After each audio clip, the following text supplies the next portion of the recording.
behind him, looking to pick up the pieces. I think he'll probably prefer to let Shearer make the move first and then find his own way around and deal with Shearer later. John Watson, meantime, is continuing his slow progress as we look at race leader Nigel Mansell on lap 33 out of 75, having passed Eddie Cheever and Riccardo Patrese's Alfa Romeos.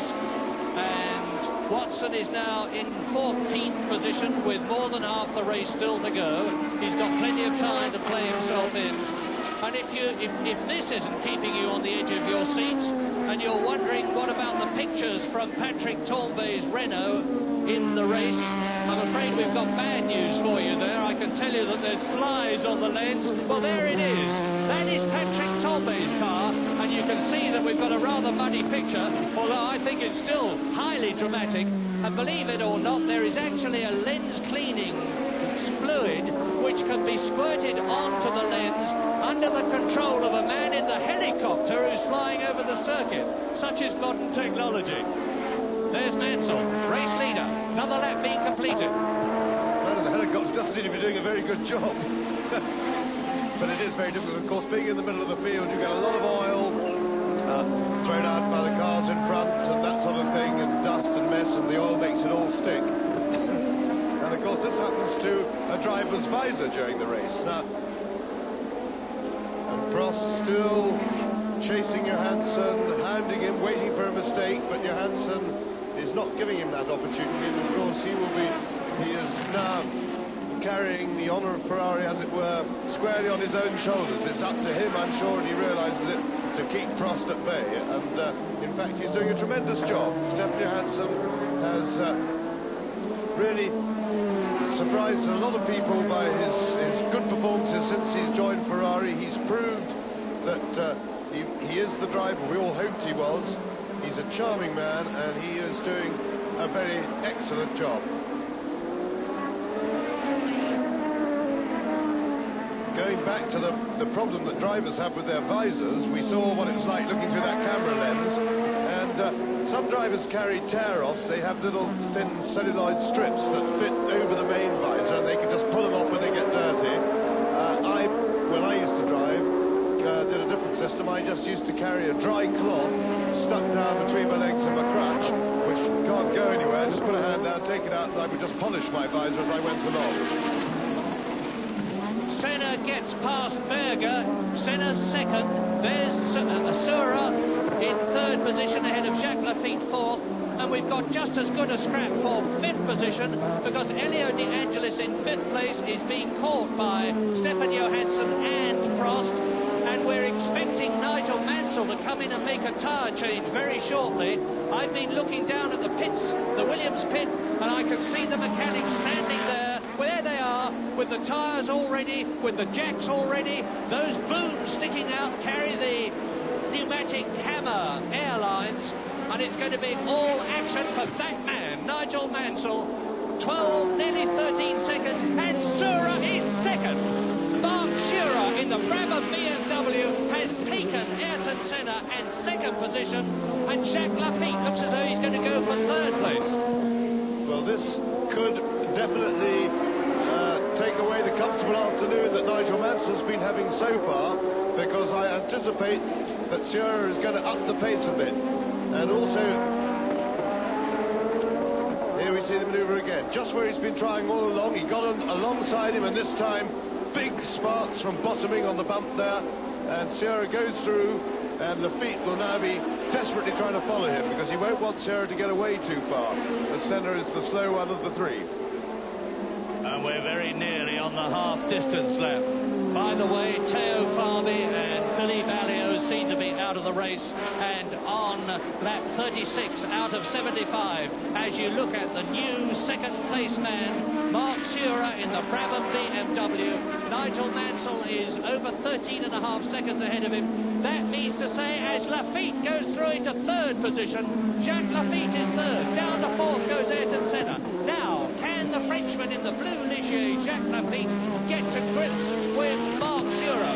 We could have another Pirelli victory, because Nelson Piquet has already won one race for Pirelli in France this year, and now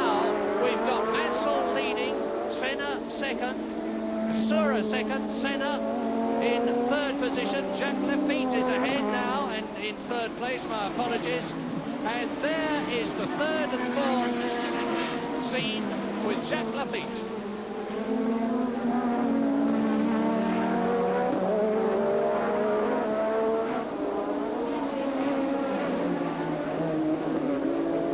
Nigel Mansell now has a 13.5-second lead over second place man Mark Sura, but things could well change, so we'll be watching that gap. With Lafitte also chasing hard, the two Pirelli shod cars chasing Mansell in his Goodyear shod car, and we are expecting Mansell into the pits for a tyre change,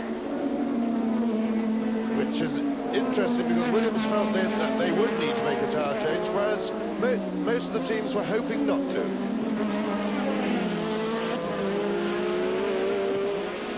And I suspect that they'll bring Rosberg in first, because Mansell leading the race, they will want to look at Rosberg's tyres to see whether they can leave Mansell out there. So they'll use Keke Rosberg as the guinea pig, I expect. Now, look at Alain Prost. There's John Watson. John Watson coming up through the field and being lapped by Mark Sura. That's the first sight of the Irishman, Northern Irishman, John Watson. He's going well. He's in 14th position. We are on lap 38. It's Mansell still leading. 13.5 seconds ahead of Mark Sura. Jacques Lafitte in third position. Ayrton Senna in fourth place. Fifth is Elio De Angelis, sixth is Johansson, and Alain Prost is still out of the points, and that time of 1 minute 12.942 is still half a second outside the 5-year-old lap record, which, if my memory serves me correctly, is now by far the oldest lap record of the World Championship Grand Prix circuits, held by Didier Pironi. There is Lafitte. This is Sura. He is second.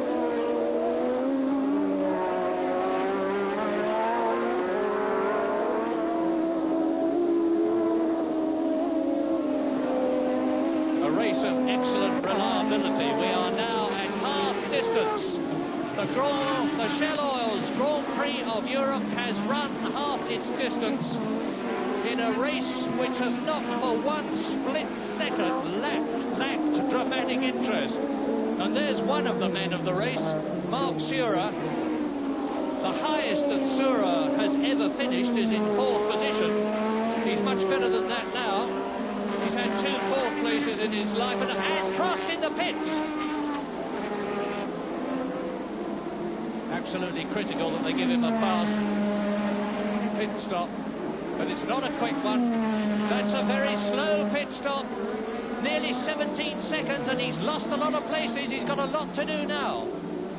Yes, setback for Prost there. They had a lot of trouble with the right front wheel there, and I would imagine they would certainly have given him a C left front, maybe a C left rear as well this time. The track softens, the fuel load is down, and I have a feeling they might have gambled and given him a softer left side for a bit more grip.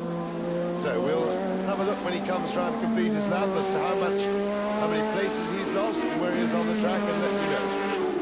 Well, a frenzied message from Mike Doodson, my lap scorer, to say that he's only lost 1 place, and that was to Martin Brundle, who is now in 7th place and only just out of the World Championship points.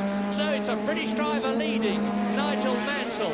It's a British driver just out of the points, Martin Brundle, and it's Britisher John Watson moving up through the field from his lowly start in 21st position, and he's now 14th. And Prost is really going to have to work very, very hard indeed. This is not at all the race we expected to see. We expected to see, and that's the race leader, Nigel Mansell, on his 40th lap. We expected to see Prost calmly work his way through the field with that famed increase in relative speed in the race compared with qualifying in relation to other cars, but he didn't do so. Bad start delayed him, then he had to fight his way up, then he was